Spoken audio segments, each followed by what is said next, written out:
Thanksgiving. Hello everyone. This past week I saw Eli Roth's fake Grindhouse trailer horror Thanksgiving slasher horror movie.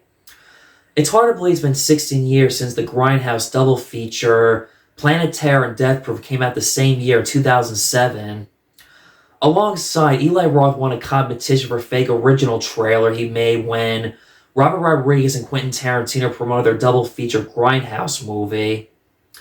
When I first saw those fake trailers, I thought those were real movies at the time, but little did I know how long it took them to make these movies. They made Machete a few years later, Hobo with a Shotgun, and now finally, Thanksgiving. After seeing this movie in the movie theaters, you're all probably asking yourself and wondering, what did I think of this movie?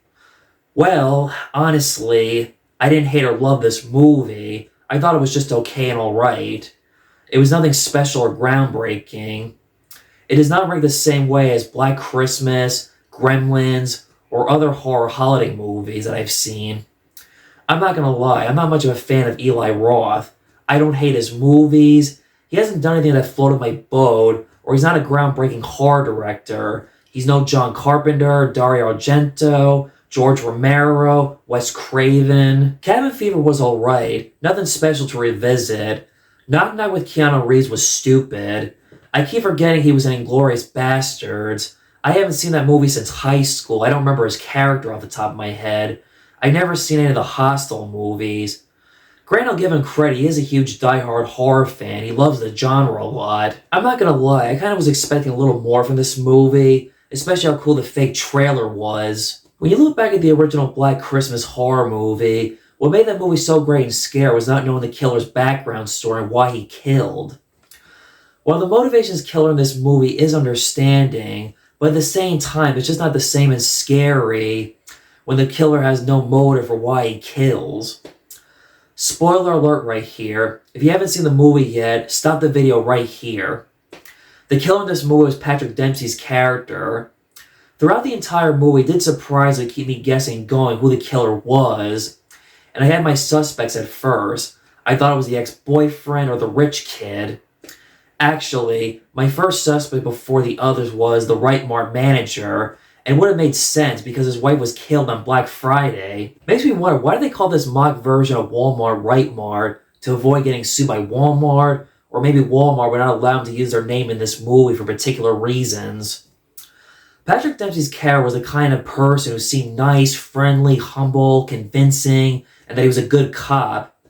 But it was the opposite. He was the killer the whole entire time. After seeing this movie, the hints hit me, seeing the connections.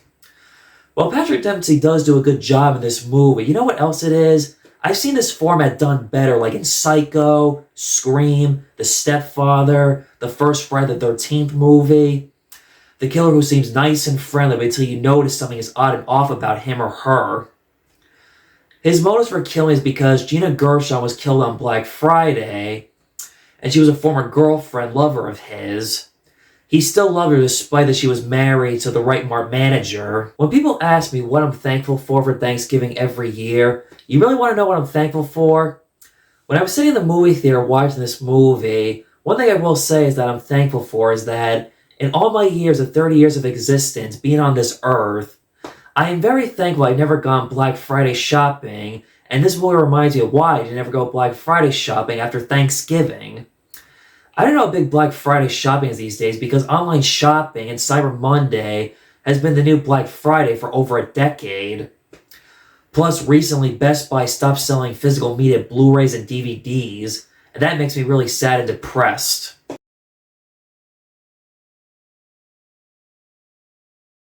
I can see the opening scene of crazy Black Friday shoppers as horror. When I saw Gina Gershon's character killed on Black Friday, it reminded me of a crazy Black Friday event that happened on Long Island in 2007. I was 14 years old at that time and a freshman in high school around that time period.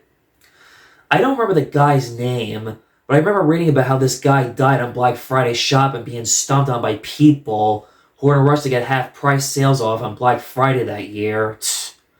So terrible and horrible. Plus, after eating a big meal on Thanksgiving, I'd rather vegetate by my couch, watch movies, and not football.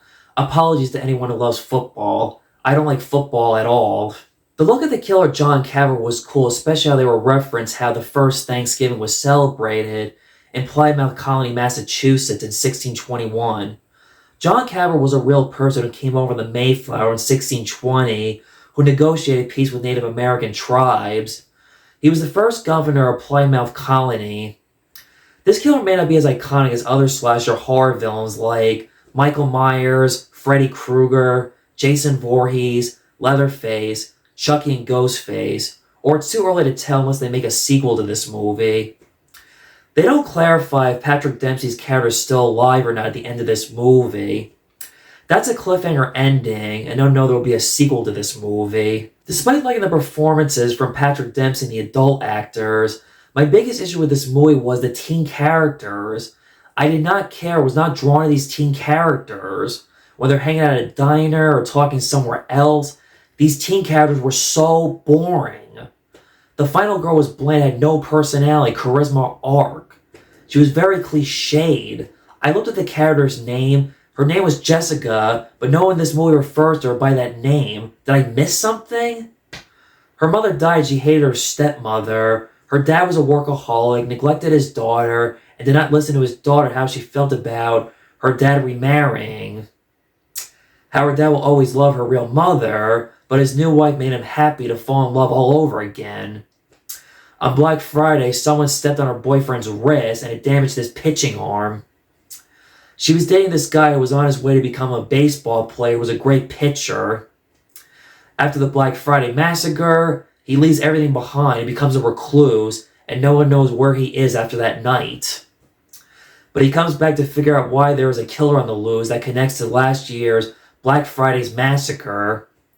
After disappearing, she dates this rich kid asshole who I really did not get two shits about. The love triangle reminded me of my Bloody Valentine between Axel, Sarah, and Tom. At least those characters had personality compared to these kids. The football douchebag jock was so cliched, he got a failing grade from plagiarizing an essay and was upset because of a killer on the loose. That means football was cancelled and he could not play his last year of football.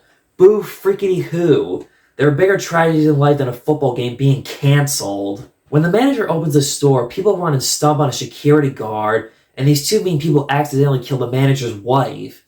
These people should be in jail. They don't even show any remorse or feel bad about it. All they care about was their stupid free thing they got on Black Friday. What a bunch of fucking morons. Gina Gershon plays the wife of the Right Mar owner who gets killed on Black Friday. Seeing Gina Gershon in this movie made me think I can't remember the last time I saw her in a movie. When I think of Gina Gershon, I think of movies like Showgirls, which was a god-awful movie. People think Eyes Wide Shut was a poor movie. That movie had meaning and sense. Showgirls had no meaning or point to it. Face Off with Nicolas Cage, at least that was a redemption movie for her. She was also in the movie Bound with Jennifer Tilly, directed by the Wachowski brothers, before they changed their sex, and pre-Matrix. I've honestly never seen that movie, but I would like to check that out at some point. Even though Showgirls was a really bad movie, Gina Gershon is a good actress. Just give her the right script, she can pull it off. She doesn't have a big role in this movie. She dies 5 minutes into the movie. Gee, like I've never seen that done before in a lot of different horror movies that I can name right here.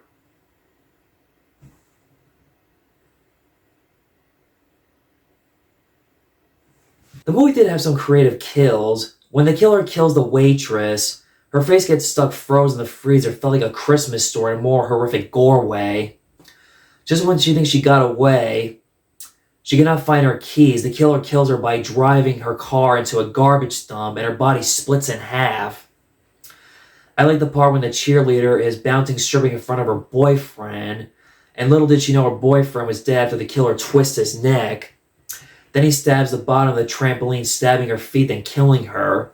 This is in the original fake trailer. The difference is she's not fully nude like in the original fake trailer.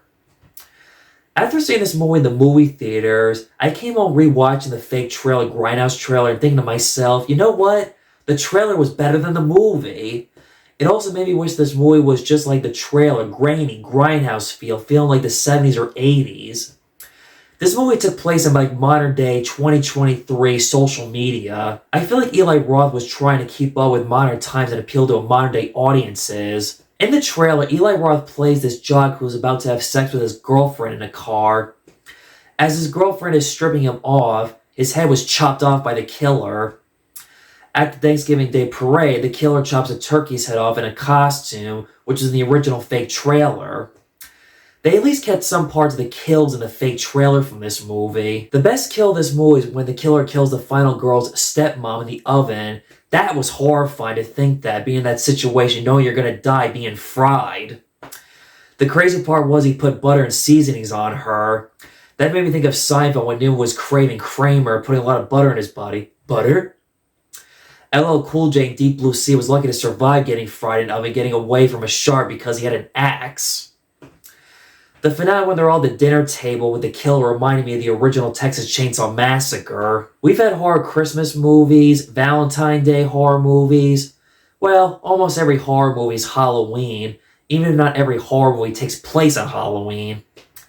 I'm honestly not familiar with how many Thanksgiving horror movies there are out there, but I do see potential with a horror Thanksgiving movie that could be done better. Just like Silent Night, Deadly Night, when this movie came out, people protested that movie because of ruining Santa Claus's image. This movie was recently protested. I'm not going to go into details on that. Just go and look it up online and why it was protested. This is the kind of movie I can see horror fans watching every year around the Thanksgiving season if they don't want to keep watching Planes, Trains, and Automobiles, Home for the Holidays, and a Charlie Brown Thanksgiving special over and over again. For me, I was glad to see this movie for the experience and escapism because I love horror movies a lot.